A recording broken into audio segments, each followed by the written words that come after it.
บัดจุ่มเรียบสู้บองปนออกเนี้ยจังขนมส้มធ្វើការចែករំលែកតាក់ទងនឹង Easy Link Wi-Fi Kit ហ្នឹងដែលជា product របស់ក្រុមហ៊ុន Hikvision អញ្ចឹងដូចដែលបងប្អូនបានឃើញហើយគឺ Hikvision release model មកគឺងាយស្រួលប្រើមែនទែនសម្រាប់ home user យើងមិនចាំបាច់រត់ខ្សែសាំញ៉ាំរញ៉េរញ៉ៃអីចឹងអញ្ចឹងពេលនេះខ្ញុំសូមធ្វើការបង្ហាញអ្នកទាំងអស់គ្នានៅការ add ចូលទៅកាន់ Hackonix របស់យើងនេះអញ្ចឹងមុននឹងធ្វើការ add ចូល Hackonix យើងត្រូវប្រកាសថាយើងមាន account Hackonix អញ្ចឹងបើយើងអាចធ្វើការ add ឧបករណ៍នឹងចូលបានអូខេអញ្ចឹងនៅលើហ្នឹងមុននឹងធ្វើការ add ខ្ញុំសូមធ្វើការបង្ហាញទាក់ទងជាមួយនឹងឧបករណ៍នឹងបន្តិចអាហ្នឹងគឺជាប្រភេទឧបករណ៍ NVS ដែលវាសម្រាប់ធ្វើការ store ទិន្នន័យពីកាមេរ៉ា Wi-Fi របស់យើងហ្នឹងឯងចំពោះ NVS ហ្នឹងវាមានជា QR code ទាក់ទងនឹងដើម្បីធ្វើការ connect ទៅកាន់ Hackonix ឬ connect ទៅកាន់ cloud ដើម្បីយើងអាចធ្វើការ view នៅលើទូរស័ព្ទបានអញ្ចឹងអូខេហើយទាក់ទងនឹងឧបករណ៍ហ្នឹងគឺវាមានកន្លែងភ្ជាប់ជាមួយនឹង memory បងប្អូននេះគឺជាកន្លែង memory ហើយនេះគឺកន្លែង LAN ហើយទាក់ទងនឹង SIM ទាក់ទងនឹង SIM ហ្នឹងគឺមិនដំណើរការទេអាហ្នឹងគ្រាន់តែជា slot SIM តែយើងអាចធ្វើការbuild slot SIM ហ្នឹងបានបើមានតម្រូវការតែដោយសារឧបករណ៍នេះគឺវាមានតែ slot ទេមែនទេយើងអត់ទាន់អាចដាក់បានទេហ្នឹងដូចជាកន្លែងមួយដែលយើង add on SIM card ចឹងហើយវាមានកន្លែងឈ្មោះពាក្យថា LAN ហ្នឹងគឺសម្រាប់យើងធ្វើការភ្ជាប់ខ្សែ network ឬក៏ RJ45 ហ្នឹងឯងហើយមួយទៀតទាក់ទងកន្លែង micro SD ហ្នឹងនៅកន្លែងដាក់memory ហើយវាមានកន្លែង option ភ្លើង 12V អូខេហើយនឹងយើងអាចធ្វើការ reset បាននៅចំណុចនេះដែរអូខេអញ្ចឹងខ្ញុំសូមធ្វើការបញ្ចូលនៅ memory card អញ្ចឹងទាក់ទងភ្លើងខ្ញុំបានដោតហើយដើម្បីជាជម្រើសល្អអ្នកទាំងអស់គ្នាអាចធ្វើការដក power សិនមកហើយយើងធ្វើការភ្ជាប់ memory ចូលនេះគឺកន្លែងដែលយើងដាក់ memory អញ្ចឹងចំពោះកន្លែងដាក់ memory យើងដាក់វាឲ្យត្រូវទៅតាមនិមិត្តសញ្ញាដែលគេកំណត់លើហ្នឹងអូខេអញ្ចឹងយើងដាក់ហើយយើងចុចវាឲ្យចូលតែប៉ុណ្្នឹងទៅតោះទៀតយើងធ្វើការដោតភ្លើងមកវិញមកចុះ sorry អូខេអញ្ចឹងបន្ទាប់ពីដោតភ្លើងហើយយើងចាំមើលភ្លើង LED នៅពេលដែលបង្ហាញគឺនេះគឺជាកន្លែង power ទាក់ទងនឹងកន្លែង option ភ្លើង power គឺវាមានភ្លើងនៅពេលដែលយើងដោត adapter ចូល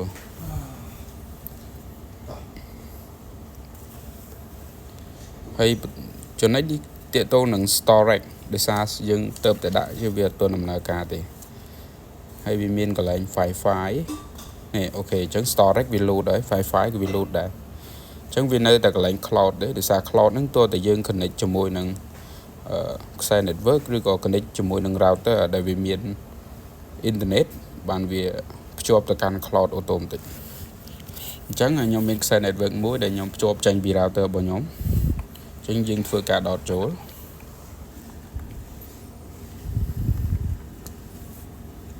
អូខេបន្ទាប់ពីដោតចូលហើយយើងចាំវាប្រហែលប្រហែលជា30 second ឬក៏ទៅ1នាទីអូខេអញ្ចឹងដូចដែលឃើញគឺឥឡូវវាកំពុង connect ជាមួយ cloud ហើយដោយសារខ្សែ network របស់ខ្ញុំគឺវាមាន internet ចូលអញ្ចឹងសម្រាប់ប្រភេទហ្នឹងគឺងាយស្រួលមែនទែនសម្រាប់បងប្អូនដែលជាចង់ប្រើនៅផ្ទះហើយនឹងហាងកាហ្វេគឺយើងជ្រើសរើស model នេះគឺស័ក្តិសមបំផុតហើយយើងមិនចាំបាច់រត់ខ្សែសាំញ៉ាំនៅលើបដានអីផ្សេងៗអញ្ចឹងបងប្អូនអូខេអញ្ចឹងបន្តមកទៀតយើងធ្វើការ ភ្ជាប់ឧបករណ៍ហ្នឹងទៅកាន់ Hackinix ដើម្បីយើងអាចធ្វើការ configure កាមេរ៉ាចូលអញ្ចឹងកាមេរ៉ាខ្ញុំដាក់ demo តែមួយទេជាទូទៅនៅក្នុងឧបករណ៍នេះគឺ support រហូតដល់ទៅ4ហើយតាក់ទងនឹងmodel នេះគឺវាមាន2គ្រាប់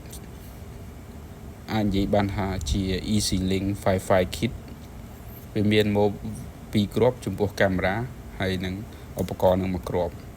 តាក់ទងនឹង memory យើងទិញខាងក្រៅខ្លួនឯងអូខេអញ្ចឹងយើងត្រឡប់ទៅកាន់ Hackinix មកអញ្ចឹងនៅលើ Hackinix របស់ខ្ញុំគឺអត់ទាន់មានអី add ចូលទេដោយសារខ្ញុំធ្វើការ testing អញ្ចឹងយើងធ្វើការ add device ក៏បានឬក៏ចុចកន្លែងសញ្ញាបូកហ្នឹងក៏បានដែរអញ្ចឹងយើងចុចកន្លែងសញ្ញាបូកមកអូខេបន្តមកទៀតយើងធ្វើការ scan QR code ឬក៏ online device អញ្ចឹងជាការ recommend យើង scan តាម QR code មកអូខេ scan QR code យើងមើល QR code នៅលើឧបករណ៍ហ្នឹងនេះអូខេអញ្ចឹងនៅលើហ្នឹងគឺវានឹងមានជាគេហៅថា manual ដើម្បីយើងដឹងបន្ថែមទី1គេបញ្ជាក់ឲ្យគេថាមុននឹងរៀបចំ NVS ហ្នឹងគឺយើងត្រូវធ្វើការបញ្ចូលនៅ SD card ទៅកាន់ឧបករណ៍ហ្នឹងកន្លែងលេខ1ហ្នឹងហើយវាមានកន្លែង slot វានៅលើហ្នឹង slot សម្រាប់ដាក់ SD card ហ្នឹងទី2យើងធ្វើការបើកភ្លើងដោយដែលខ្ញុំបានបង្ហាញអ្នកនរគ្នាមុននឹងដែរហើយទី3យើងធ្វើការភ្ជាប់ទៅកាន់ router ឬក៏ភ្ជាប់ឌីសាចំណុចនេះខ្ញុំអត់បានបង្ហាញ router ខ្ញុំទេគ្រាន់តែឲ្យដឹងថាខ្សែ network ដែលខ្ញុំដតចុះគឺវាមានអ៊ីនធឺណិតតែប៉ុណ្្នឹងទេអូខេហើយបន្តមកទៀតយើងរងចាំឧបករណ៍ហ្នឹងអាប់អញ្ចឹងនៅពេលដែលវាចេញសញ្ញានឹងដូច cloud បន្តិចកាមេរ៉ាបន្តិច load សញ្ញា status indicator ហ្នឹងរឿងពណ៌ខៀវអញ្ចឹងយើងអាច scan ចូលបានអូខេអានេះគឺជាការ add ទេបន្ទាប់មកយើងចុច tick ហើយយើងចុច next អញ្ចឹងនៅលើហ្នឹងតកតងនឹងការរៀបចំកាមេរ៉ាហ្នឹងគឺ step ទី2វាមានតែ2 step ទេគេកំណត់ឲ្យយើងបើកកាមេរ៉ាហ្នឹងវាមានជាប្រភេទដែល support គឺវាមាន bullet PT set ហ្នឹងហើយមួយទៀត dome ហ្នឹងឯងដែលអាចអំបិលបាន360 degree ដូចគ្នាអូខេអញ្ចឹងគេឲ្យយើងចាំនៅពេលដែលយើងបើកកាមេរ៉ាគឺយើងរងចាំ40 second បន្ទាប់ពីកាមេរ៉ាចាញ់សញ្ញាភ្លើងពណ៌ខៀវ bling bling អញ្ចឹងហើយបានយើងអាច add បានអូខេអញ្ចឹងបន្ទាប់ពីយើងបើកឧបករណ៍នឹងទាំងអស់ហើយទាំងកាមេរ៉ាទាំង NVS យើងធ្វើការចុច tick មកហើយយើងចុច next ទៀតអញ្ចឹងវានឹងធ្វើការ connect automatic ចំណុចហ្នឹងបន្ទាប់មកទៀតតាក់ទង device name អ្នកទាំងអស់គ្នាអាចដាក់ឈ្មោះខ្លួនឯងទៅអ្នកអស់គ្នាអាចដាក់អីក៏បានដែរដាក់ឈ្មោះខ្លួនឯងឬដាក់ឈ្មោះផ្ទះឬដាក់ឈ្មោះ office អញ្ចឹងតែអានេះខ្ញុំអត់បានដាក់ទេឬក៏ខ្ញុំអាចដាក់ចំណុចនេះដាក់ថា demo ប៉ុណ្ណឹងទៅ demo អូខេអញ្ចឹងបន្តមកទៀត device time zone អ្នកនរគ្នា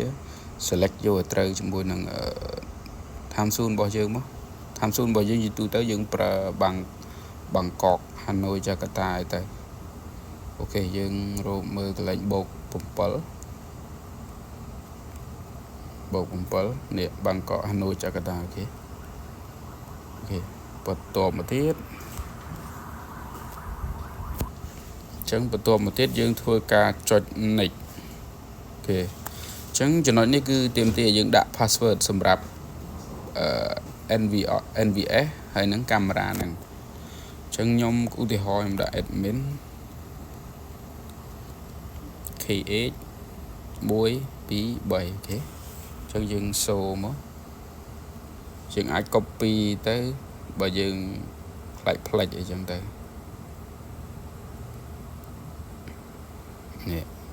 យើង copy មកហើយបន្តមកទៀតយើងអាចមើលទៀតទៅអញ្ចឹងយើង save ឬមួយទៀតមុន save យើង capture ទុកខ្លួនឯងទៅ capture screenshot ហ្នឹងទៅនេះប៉ុណ្ណឹងទៅយើងទុកខ្លួនឯងថ្ងៃក្រោយវិញលុបផ្លេចអីចឹងអញ្ចឹងអានេះគឺជា password ដែលយើង lock ចូលឧបករណ៍ហ្នឹងដែលយើង connect វាចូលហ្នឹងចុច save អូខេអញ្ចឹងទាក់ទង SD card slot 1 not in initialize ចឹងមានន័យថា memory ហ្នឹងយើងដូចយើងទៅដាក់ថ្មីចឹងវាអត់ទាន់មានទិន្នន័យអីផ្សេងៗទេចឹងវាទាមទារយើង format ចំណុចហ្នឹងមួយទៀតយើងអាចចុច skip ហ្នឹងឬក៏រំលងហ្នឹងចុចទៅហ្នឹងក៏បានតែជាការ recommend យើង initialize SD card ទៅហើយទៅដើម្បីឲ្យវាប្រើបានតែម្ដង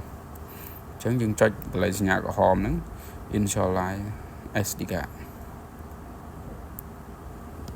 វាចឹងវា loading ហើយចឹងយើងរងចាំវា initialize ចប់បានយើងអាចចុចទៅមុខបាន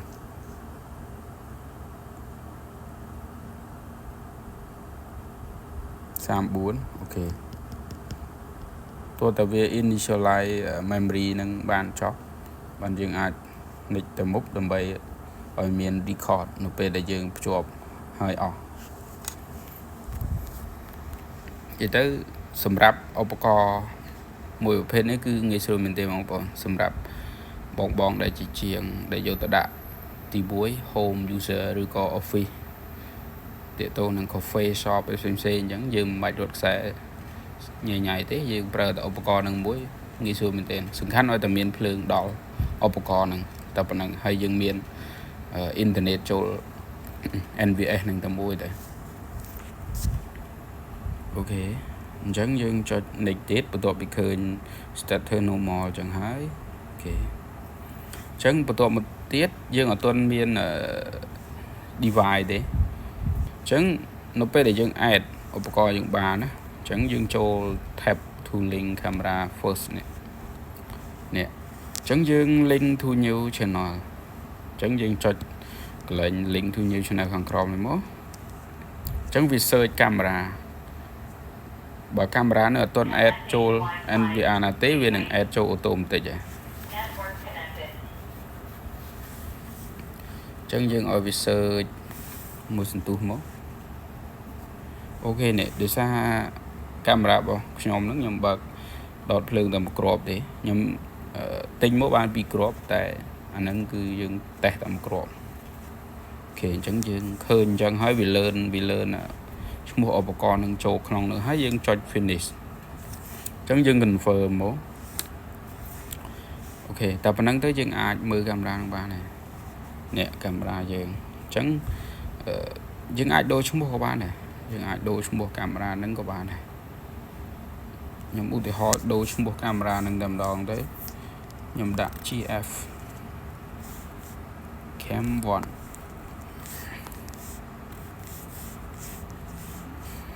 ជា Cam 1មានតែ ground floor កាមេរ៉ាលេខ1ឧទាហរណ៍ទៅណាឬក៏ C81 ទៅ C81 នេះground floor channel លេខ1ទៅអូខេអញ្ចឹងយើង tick មកអូខេយើង complete ដែរអញ្ចឹងយើងចុច back ទៅវិញហើយយើងចូលទៅកន្លែងកាមេរ៉ាយើង refresh មួយយើងឃើញកាមេរ៉ានេះអញ្ចឹងទាក់ទងនឹងកាមេរ៉ាហ្នឹងយើងជាប្រភេទដូមយើងអាច zoom យើងអាចកំណត់ឲ្យវារេបាននេះអូខេអញ្ចឹងនៅលើវីដេអូនេះខ្ញុំបង្ហាញតែប៉ុណ្្នឹងទេរបៀប activate ឧបករណ៍ NVS ហ្នឹងជាមួយនឹងកាមេរ៉ា Wi-Fi ដែលវា support ជាមួយនឹង Hackinix ហ្នឹងអូខេអញ្ចឹងវីដេអូក្រោយទៀតខ្ញុំនឹងធ្វើការចែករំលែកនៅការ share ឧបករណ៍ហ្នឹងទៅកាន់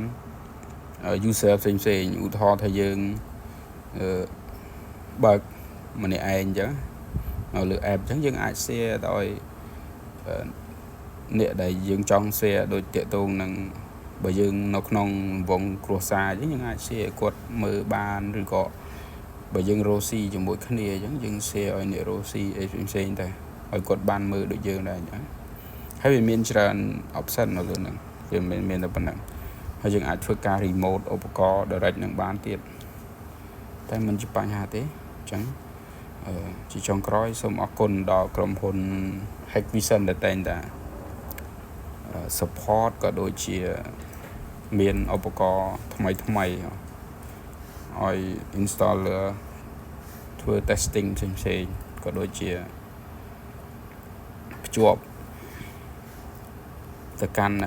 cloud cloud តែជាក់ស្ដែងហ្នឹងដូចឃើញហ្នឹងគឺអានឹងស៊េរីថ្មី release មកតេតងនឹង Wi-Fi kit ហ្នឹងតែម្ដងអូខេអញ្ចឹងអរគុណជាថ្មីម្ដងទៀតអ្នកទាំងអស់គ្នាសម្រាប់ការតាមដានទស្សនាវីដេអូមួយហ្នឹង